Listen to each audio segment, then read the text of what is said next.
मेरे साथी श्रीमान BL वर्मा जी,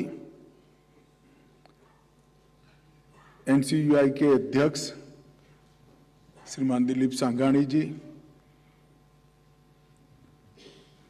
नेप्सकेप के अध्यक्ष के रविंद्र राव जी, क्रूपको के अध्यक्ष चंद्रपाल जी, नाफेड के अध्यक्ष श्रीमान विजेंद्र सिंह जी,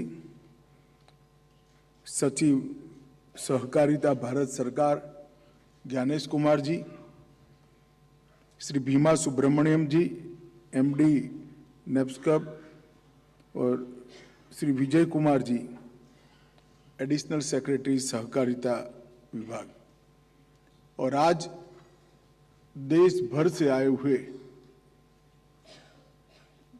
देश के कृषि क्षेत्र के फाइनेंस की रीढ़ की हड्डी के समान सभी स्टेट कोऑपरेटिव बैंक्स, सभी डिस्ट्रिक्ट कोऑपरेटिव बैंक्स के चेयरमैन, उनके निर्देशक बोर्ड के सदस्यगण और कुछ चुनिंदा पैक्स के सभी निर्देशकगण, आप सभी का मैं हृदय से आज बहुत बहुत उष्मा से स्वागत करना चाहता हूं। मैं सबसे पहले तो राज्य सहकारी बैंकों के राष्ट्रीय संघ को इस आयोजन के लिए बहुत बहुत बधाई देना चाहता हूं कि इस प्रकार के आयोजन न केवल एक दूसरे के साथ परिचय में वृद्धि करते हैं, बेस्ट प्रैक्टिसेस का एक्सचेंज के लिए भी ये उपयोगी होते हैं, और साथ में समग्र भारत के कृषि धिराण के क्षेत्र में काम करने वाले सभी सहकारिता कार्यकर्ताओं का एक कॉमन थ्रस्ट एरिया का निर्माण करने में भी ये बहुत उपयोगी होते हैं। इतने सारे बैंक, इतने सारे डिस्ट्रिक्ट कोऑपरेटिव बैंक्स और पैक्स अलग अलग प्रकार से अलग अलग क्षेत्र में सहकारिता के सिद्धांत के आधार पर ही काम कर रहे हैं, परंतु उनके काम का थ्रस्ट एरिया, जिस चीज को लेकर आने वाले दशक में हमें आगे बढ़ना है, सहकारिता को बढ़ाने के लिए, सहकारिता के व्याप को बढ़ाने के लिए और सहकारिता के माध्यम से कृषक, कृषि और देश तीनों की समृद्धि बढ़ाने के लिए अगर वो हमारा थ्रस्ट एरिया कॉमन नहीं होता है तो परिणाम नहीं मिलते। मित्रों, लगभग 120 साल पुराना सहकारिता का हमारा आंदोलन बहुत सारी उपलब्धियां हैं उसकी। मैं मानता हूं हमने बहुत सारी उपलब्धियां प्राप्त की, परंतु इसके साथ साथ हमें यह भी आत्मचिंतन करना पड़ेगा कि बहुत सारा गंवाया भी है। भारत के सहकारिता क्षेत्र के नक्शे को एक बार आंख मूंद कर अपने मानस पटल के सामने ला दीजिए तो आपको मालूम पड़ जाएगा सहकारिता आंदोलन अनइवन हो गया है। कुछ राज्य ऐसे हैं जहां हर क्षेत्र में सहकारिता आंदोलन फला फूला, कुछ राज्य ऐसे हैं जहां सहकारिता आंदोलन संघर्ष कर रहा है, और कुछ राज्य ऐसे भी हैं जहां सहकारिता आंदोलन सिर्फ किताबों में रह गया। अगर हम समग्र देश के अंदर सहकारिता आंदोलन का समविकास करने चाहते हैं, देश की हर तहसील तक, हर पंचायत तक सहकारिता आंदोलन को फैलाना चाहते हैं, उसका व्याप बढ़ाना चाहते हैं, तो हमने इसकी रणनीति अलग से सोचनी पड़ेगी। और इसी प्रकार के सम्मेलनों के अंदर ही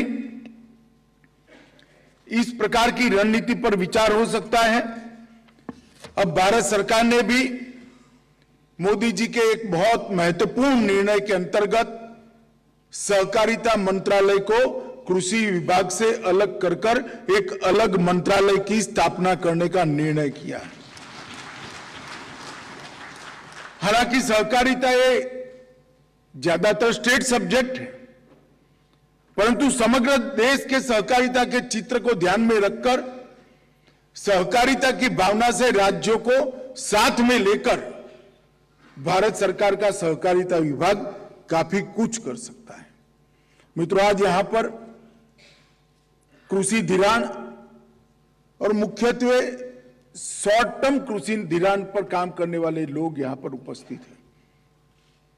जो फसली ऋण, जिसको हमारी सरल भाषा में कहते हैं, फसली ऋण देने वाली सारी इकाइयां तीनों स्तर की, PACS, district cooperative bank, state cooperative bank, तीनों यहां पर उपलब्ध है। उस वक्त हमने हमारे कृषि धिराण के इस खाके को और मजबूती प्रदान करने की जरूरत है, इसका हमें एहसास होना चाहिए। मजबूती प्रदान करने के साथ साथ इसमें सुधार की भी जरूरत है, इसका भी हमें एहसास होना चाहिए और इसका व्याप भी बढ़ाना है। हर क्षेत्र के अंदर सहकारिता पहुंचे और सहकारिता के माध्यम से ही कृषि धिराण हो, इसके लिए भी हमने काम करने की जरूरत है। और मैं मानता हूं मोदी जी प्रधानमंत्री है, उससे अच्छा अनुकूल समय सहकारिता आंदोलन को मिलने वाला नहीं, क्योंकि मोदी जी का एक दृष्टिकोण है, विजन है। अगर समाज के अंतिम व्यक्ति तक अर्थतंत्र को पहुंचाना है, हमारे अर्थतंत्र के विकास के साथ साथ उसका भी विकास करना है, तो सहकारिता के अलावे, सहकारिता क्षेत्र के अलावे ये कोई नहीं कर सकता। इसलिए उन्होंने एक नया सहकारिता विभाग बना है। मित्रों, देश में लगभग 8.5 लाख सहकारी संस्थाएं हैं। इसमें क्रेडिट सोसाइटीज अलग अलग प्रकार की लगभग 1,78,000 हैं। और जहां तक एग्रीकल्चर क्रेडिट का सवाल है, 34 राज्य सहकारी बैंक्स हैं, उनकी 2000 से ज्यादा शाखाएं हैं। 351 जिला सहकारी बैंक और उसकी 14,000 शाखाएं हैं और 95,000 के आसपास पैक्स है। इसमें से 65,000 पैक्स आज अच्छे तरीके से कार्य कर रहे हैं। ये 95,000 PACS, 14,000 branches district cooperative banks की, 2,000 ब्रांचेस स्टेट कोऑपरेटिव बैंक की, ये सब कुल मिलाकर मिला ले तो हमारे सामने एक मजबूत आधार हमारे पुरखों ने बनाकर आज दिया है। इस बेस के आधार पर, इस नींव के आधार पर एक मजबूत इमारत आजादी के अमृत वर्ष में बनाने का हमारा संकल्प होना चाहिए। और मित्रों, मैं मानता हूं कि इसको सहकारी बैंकों के राष्ट्रीय संघ जैसी संस्था ही आगे बढ़ा सकती है। मित्रों, आज हम सब यहां आए हैं, तब मैं 2 चीजों पर बहुत मजबूती देना चाहता हूं, 2 चीजों पर विशेष रूप से आपका ध्यान आकर्षित करना चाहता हूं। पैक्स हमारी सहकारिता एग्रीकल्चर क्रेडिट सिस्टम का आत्मा है। जब तक पैक्स ठीक नहीं चलते, तब तक कृषि धिराण की हमारी व्यवस्था कभी ठीक नहीं हो सकती। पैक्स ठीक चलना तो बहुत जरूरी है, इसके साथ साथ पैक्स का व्याप बढ़ना भी जरूरी है। देश में 3 लाख पंचायतें हैं और पैक्स, अच्छे चलने वाले पैक्स 65,000 है, कुल मिलाकर पैक्स 95,000 है।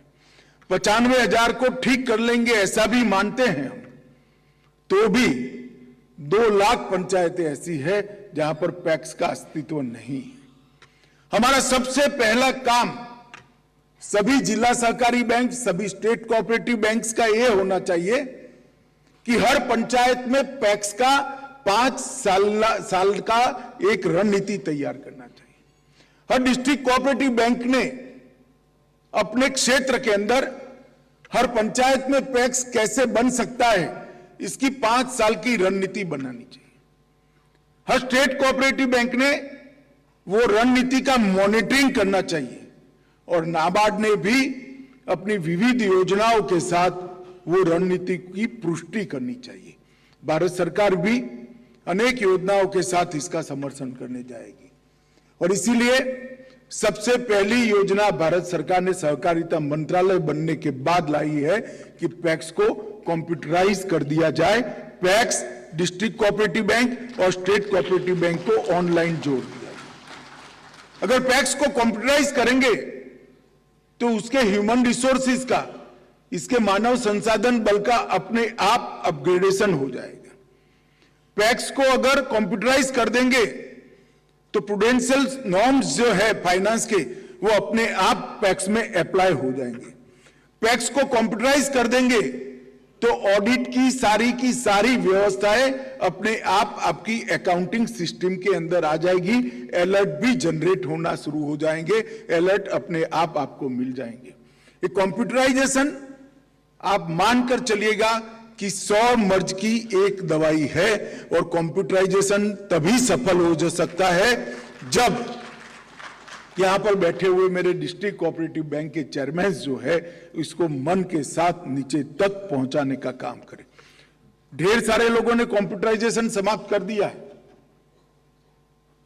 गुजरात जैसे राज्य में लगभग हर पैक्स का कंप्यूटराइजेशन हो गया। उत्तराखंड ने भी अच्छा ही नहीं, ढेर सारे राज्यों ने किया है, परंतु इसके अंदर एक वाक्यता नहीं है। एक कॉमन सॉफ्टवेयर के तहत पूरे देश की एग्रीकल्चर क्रेडिट की सिस्टम को लाना बहुत जरूरी है।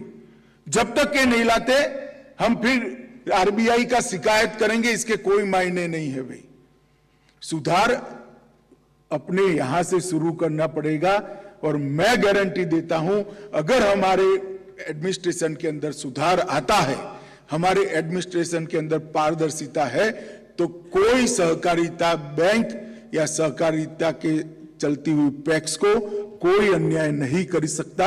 इसकी मैं आपको विश्वास देता हूं। परंतु इसके साथ साथ हमने इसको आगे बढ़ाना पड़ेगा और इसकी आउटरीच को बढ़ाना पड़ेगा, पैक्स के दायरे को बढ़ाना पड़ेगा। ज्यादा से ज्यादा किसान पैक्स के दायरे में आए उस दिशा में जाना पड़ेगा, क्योंकि पैक्स आज भी किसानों के प्रति मानवीय दृष्टिकोण रखकर फाइनेंस का काम करते, वो रूथलेस फाइनेंस नहीं करते हैं।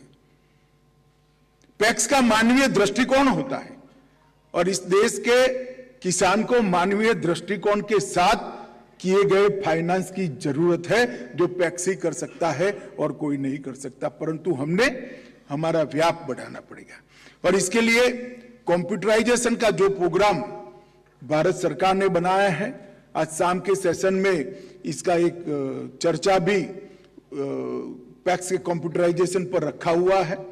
उस पर हम सब ढंग से सोचकर भारत सरकार, नाबार्ड और स्टेट कोऑपरेटिव बैंक्स ने जो अपने अपने राज्य की रणनीति बनाई है, इसको सटीक तरीके से नीचे पहुंचाए और एक रिकॉर्ड टाइम के अंदर भारत सरकार ने जो 2500 करोड़ रुपया दिया है, इसका उपयोग कर कर हम सारे पैक्स को कंप्यूटराइज कर दे। ये मेरा आप सबसे निवेदन है।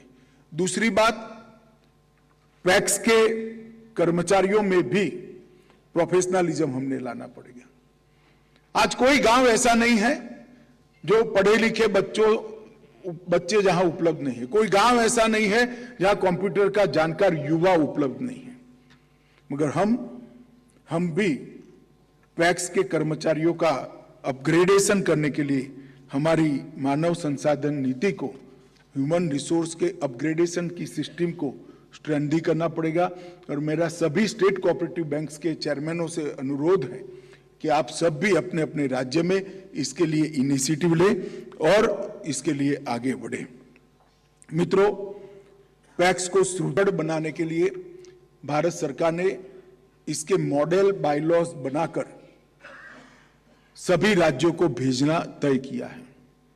लगभग सभी स्टेट कोऑपरेटिव बैंक, सभी डिस्ट्रिक्ट कोऑपरेटिव बैंक्स और सहकारिता से जुड़ी कई संस्थाओं को इस पर सुझाव मांगे गए थे, राज्य सरकारों के सुझाव मांगे गए। इस पर लगभग सुझाव आने का काम समाप्त हो गया है। अभी भी मैं आज के सम्मेलन में आपको कहता हूं कि हम निर्णय 15 दिन के बाद करेंगे। पैक्स के मॉडल बायलॉज सहकारिता मंत्रालय के साइट पर ऑनलाइन उपलब्ध है, उसको आपके यहां डाउनलोड करिए। आपके यहां टीम बैठकर इसका गहन अध्ययन करे और अध्ययन कर अपने सुझाव सहकारिता मंत्रालय को भेज दे, क्योंकि ये बहुत जरूरी है। बहुत समय के बाद देश भर की सभी पैक्स का एक बायलॉज हो, इसके लिए एक इनिशिएटिव लिया गया है। मैं मानता हूं कि इस इनिशिएटिव में आप सबकी सहभागिता और सहकार दोनों होना चाहिए, तभी ये बायलॉज परिपूर्ण बनेंगे। ये बायलॉज के अंदर हमने कई प्रकार की व्यवस्थाएं ऑटोमेटिक हो जाए ऐसा करा है।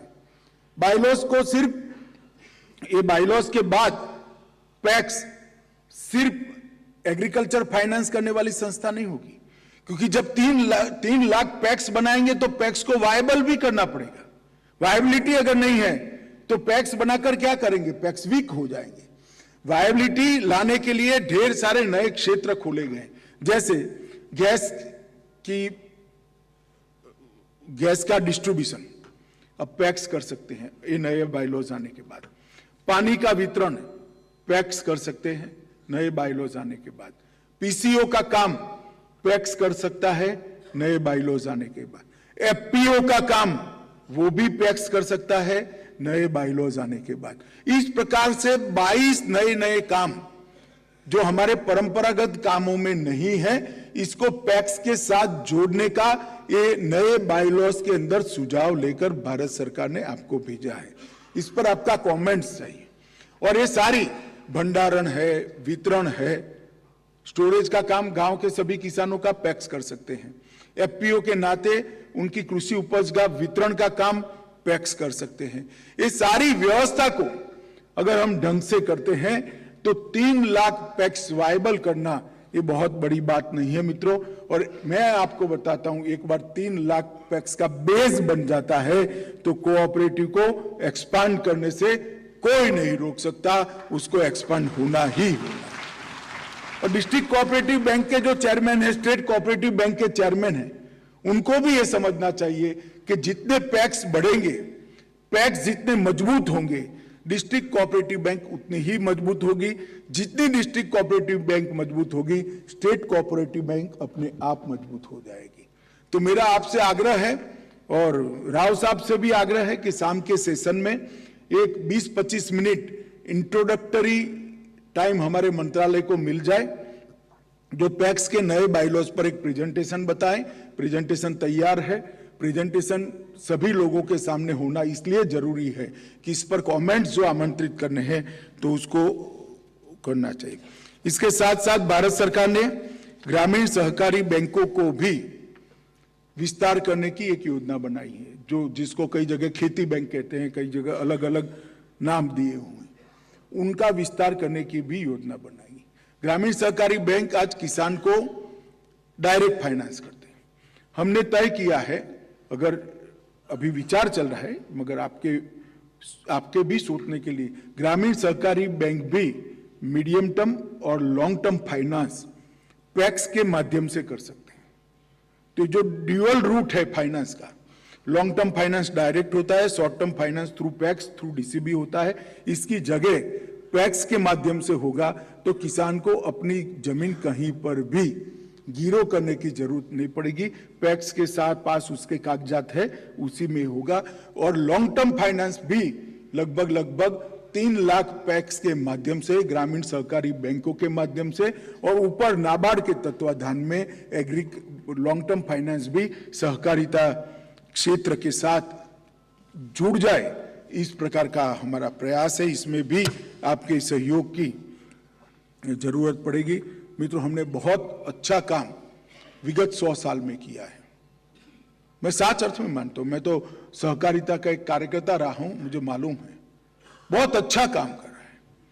100 साल पुराने पैक्स और बैंक जब यहाँ ट्रॉफी लेने आते हैं तो मन खुश हो जाता है कि 100 साल से अनेक बोर्ड बदलने के बाद भी सहकारिता भावना से एक सहकारी संस्था चलती है, वो बहुत बड़ी उपलब्धि है। और देश में कई सारे बैंक ऐसे हैं, चाहे अर्बन कोऑपरेटिव बैंक हो, चाहे डिस्ट्रिक्ट कोऑपरेटिव बैंक हो, चाहे पैक्स हो, जो 100 साल पुराने हैं। हमने बहुत अच्छा काम किया है, मगर ये पर्याप्त नहीं है। आजादी का अमृत महोत्सव है, हमने संकल्प करना चाहिए कि जो किया है इससे बहुत अच्छा अगले 100 साल में कर हमारा सहकारिता आंदोलन सदियों तक चले, इस प्रकार का मजबूत खाका भारत के अंदर खड़ा करें। और हर राज्य में इसका व्याप बढ़ाना है। लगभग पैक्स के 13 करोड़ सदस्य हैं, इसमें से 5 करोड़ सदस्य ऋण लेते हैं और पैक्स लगभग हर साल 2 लाख करोड़ से अधिक का वितरण करता है। जब पैक्स करता है तो ऑटोमेटिकली डिस्ट्रिक्ट कोऑपरेटिव बैंक और state cooperative bank 2 lakh crore से, आप मान लीजिए पैक्स की संख्या 5 गुना होती है। अभी 65,000 पैक्स कार्यरत है। अगर 3 लाख चलने वाले पैक्स बना देते हैं तो ये 2 लाख करोड़ 10 लाख करोड़ तक पहुंच सकता है। यही मैं आपको आज बताने के लिए यहां पर आया हूं मित्रों। 10 लाख करोड़ के एग्रीकल्चर फाइनेंस का हमारा लक्ष्य रखना चाहिए सहकारिता के माध्यम से। और मित्रों, एक सबसे बड़ी समस्या है, कुछ पैक्स बीमार पड़ गए हैं। हमने नए बाईलॉज के अंदर इसका भी प्रोविजन सुझाया है राज्यों को कि जो बीमार पड़े हुए पैक्स है उसको एक समिति बनाकर साइड पे कर दिया जाए, नया पैक्स बनाया जाए। बीमार पैक्स को लिक्विडेट कर वो गांव के किसानों को सहकारिता के लाभों से वंचित नहीं रखना चाहिए। नया पैक्स बनाने का प्रोविजन भी कानूनन बायलॉज के अंदर और सहकारिता कानून में, राज्यों के सहकारिता कानून में परिवर्तन से करना पड़ेगा, तब जाकर हम 3 लाख पैक्स तक पहुंच पाएंगे।